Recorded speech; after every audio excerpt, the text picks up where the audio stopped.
I can't remember too much about night one of WrestleMania.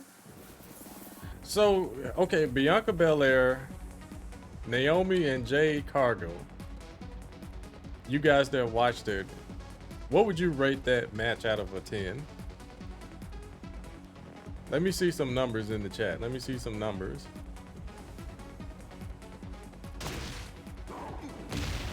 Yeah, because I think that was one of the early matches in, was that night one or two? I can't remember.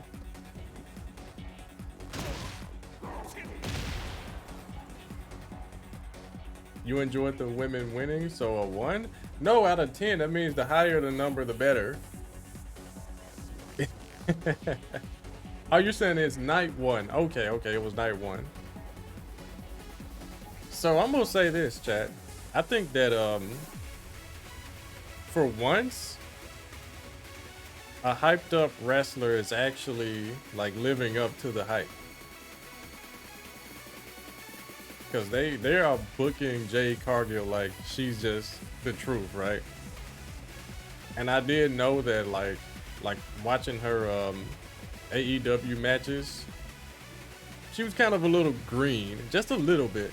But nah, like if they book her like Goldberg, it doesn't really matter. Because then you only need like 2-3 moves. Match is over. But if they can sell it to the crowd to make her look that unstoppable, it's actually working wonders. Yeah, she's getting booking like Goldberg and WCW, like Brock Lesnar after he beat The Undertaker at WrestleMania. Yeah, so she's like the truth. And I just want to see like who's gonna be her first like major feud. I feel like I don't want them to like throw her in the feud right off the gate against Bianca Belair, even though I know most of you guys want to see that. Most of the internet wants to see her and Bianca fight. Right now, I think that's a WrestleMania caliber matchup. What do you guys think? Type 1 in the chat if you agree. Type 2 if you want to see that next week.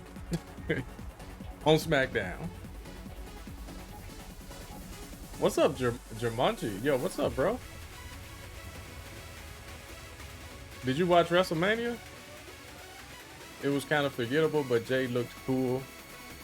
Yeah, I don't remember too much of like what actually happened except her winning with the Jaded. But yeah, I think her versus Bianca should be a WrestleMania match and for a title. Yeah, but right now I don't think she actually needs to fight for any belts. She can just come out there. You guys remember who remembers Ryback? Let's be a little optimistic here when I mention that name. Do you guys remember Ryback?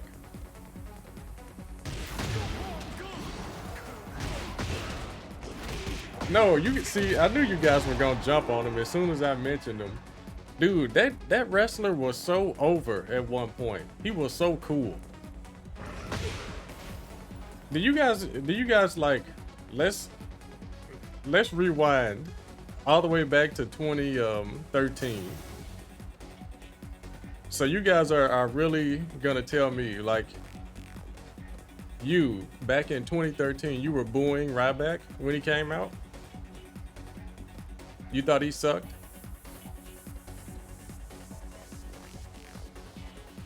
Dude, he was so cool. He was like one of the coolest wrestlers there.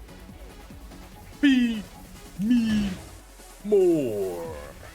Bro, that was, man. And then he had the cool theme song, Meat on the Table. Man, you guys don't know what's cool. If you guys said that guy sucked, man, Ryback was super cool. The fans were calling him Goldberg, that's true.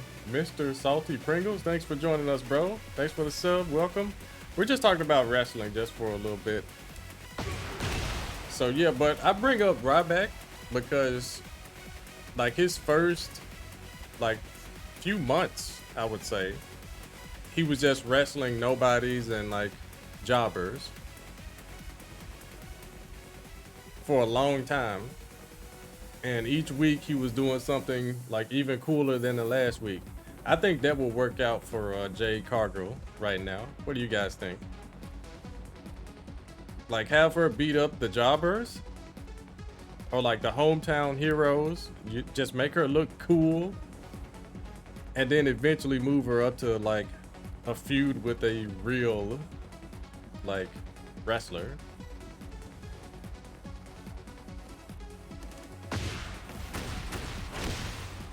She beat Chelsea Green. Well, that's different. That's different.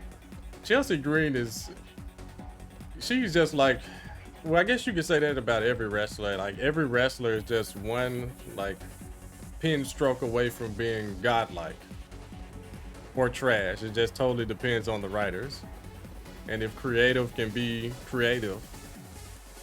Because I think Chelsea Green could be good. It's just that they won't let her go. They just won't let her go in the ring. All her matches are like less than 5 minutes. All of them. Yeah, but I know she's capable of more.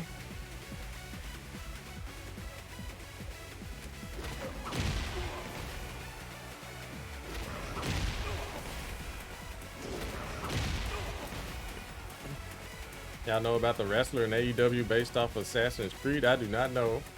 You think Brock Lesnar will return? I think so, King Ragnar. I think he will. I know a lot of people were saying he was done with WWE and stuff, but I don't know. It could be like they just writing him in for something. Trick Williams gonna get on the main roster. I hope they don't do him dirty like they did Mace and Omos. Whoop that trick. Yeah, that's dope. Do indulge me. He's not from Memphis though, is he? Is he from Memphis? Because I don't watch a lot of NXT.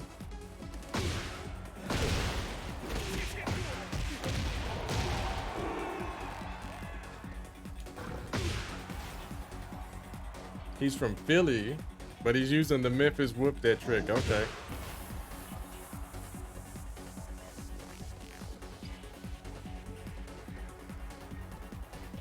That was our truth, Wolfman Jack. That's our truth. That guy's great. But yeah, that's just my thought on Jade Cargill. I think they need to just have her just wrestling a lot more and building herself up before like just being thrown into a women's title match. That's just my thought, because I don't think she should come out Friday night and just, you know, point the finger at Bayley. You know, I like this title that you got. Too early. Too early. Even though she is a beast. Yeah, she's great. But I just think that there needs to be more matches. More like feuds. Yeah, someone needs to tell her that, okay, just because you're new around here, that doesn't mean you're like getting anything. And that can be the basis of the feud. You know, everyone's thinking that you're the truth. No, you're not. And I'm gonna show you why. And that'd be like a pay-per-view, whatever the next pay-per-view is. What, Backlash or something? Maybe that could be a Backlash feud. You know, a quick snack for her. Whoever that is. That'll probably be Nia Jax. Nia Jax is on Raw though.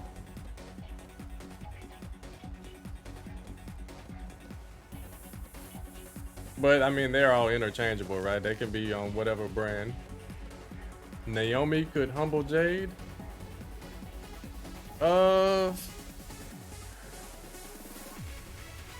If they book it properly, but then Naomi's gonna have to be a heel or something. but she'll have her hands tied with damage control, I feel. So her and Bayley will probably be like teaming up or something. Naomi is not it? Wait a minute. You guys are tripping. Naomi is one of the most athletically gifted out there. She really is. But you guys are saying that she's bad because of the booking, guys. It's all in the booking. Yeah, if they don't book the wrestlers correctly and they don't let the wrestlers do certain stuff, then what can you do?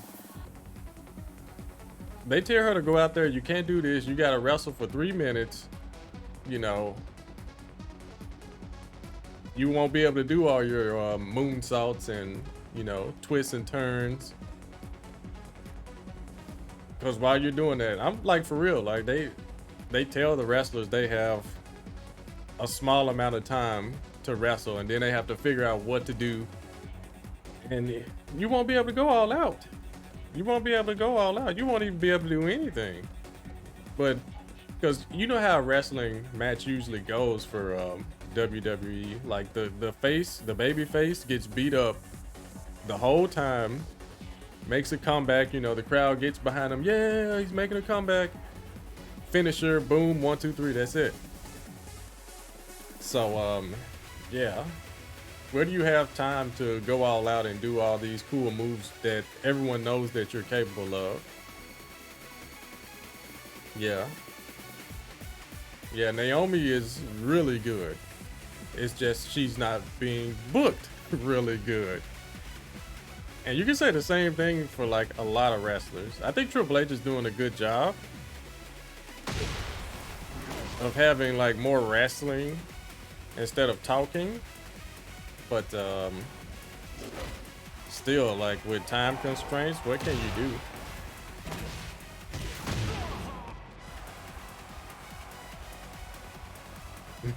Jeff Jarrett, the man. Yeah, everyone remembers Rhino. Yeah, the gore. Yeah, he had a real good spear. The Paul Levesque era, yeah, exactly.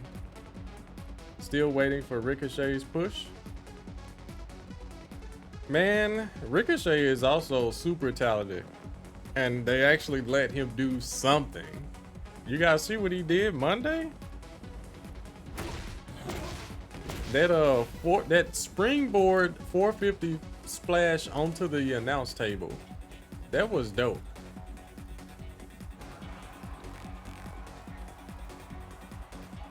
That was actually really dope. So something I would like for them to do is like that Intercontinental title needs a new look, I feel.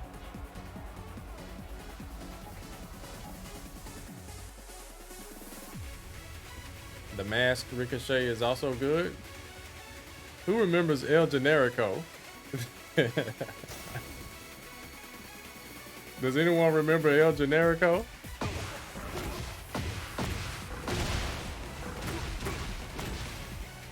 Because that guy was super talented and he did stuff that Ricochet is doing. And the current character is actually still capable, but again, circles back to what they are booking.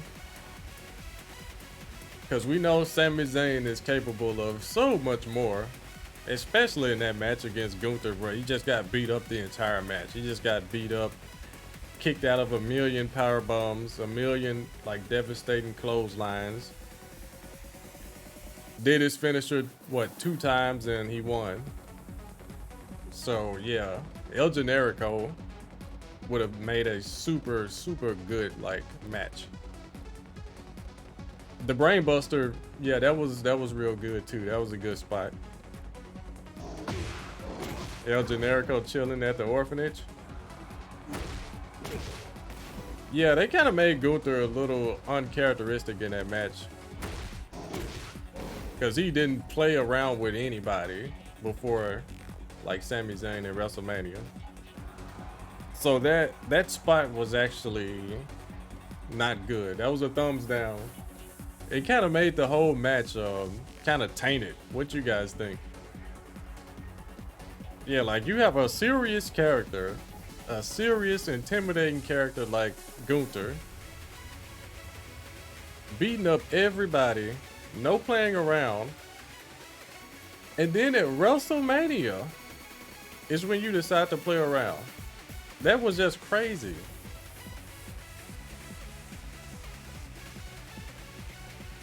Like, I get trying to protect the wrestler, but they could have had a better finish than that. My favorite WWE finisher? That's a good question. I do like the rock bottom. I'm a simple man. I like simple stuff. Simple stuff with impact. Obviously, the way King does it, not as impactful as the way The Rock does it. But yeah, I do like the rock bottom a lot. Go to sleep is yours. RKO.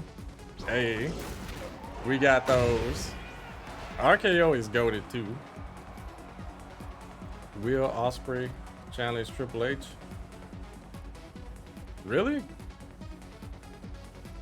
Pedigree.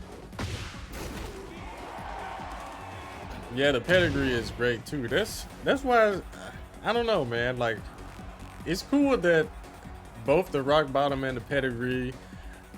Well, the RKO too. The RKO. All of these moves can be done on anybody, regardless of their size. And if the wrestler that's receiving it sells it well, man, it can look so good. But like, some of these wrestlers can't do their finishing moves on bigger opponents. Which sucks. What about the F5? F5 is goated too. That's one that can be done against anyone, because Brock Lesnar is the one that has the F5. But I'm saying, like, let's fast forward it to like 10 years from now. You know, Brock Lesnar, he's an older man. He's not gonna be able to like F5 Omos again. Or someone like Bronson Reed or whatever. See, those older wrestlers had finishing moves that could just be done at any time. Like, if they want to come back when they're 60 years old, make a quick appearance, hit a finisher, they can do that. Yeah, Undertaker can choke slam anybody. Now, he can't do the tombstone on anyone. Not anymore. Hogan leg drop, yeah. Yeah, you can do that against anyone for however long. But you know, just how many attitude adjustments does John Cena have left? Like, you guys remember when like the Nature Boy Ric Flair, he would come back and, you know, woo, he can still do the figure four even at his current age. But John Cena in his like late 50s, 60s, he's not doing the attitude adjustment. He's gonna have to just do a punch, knock him down. You know, you can't see me, 5-knuckle shuffle, and that's it. Well, he could do that too, the STF, yeah. Stunner is so cool. I forgot about the Stone Cold Stunner.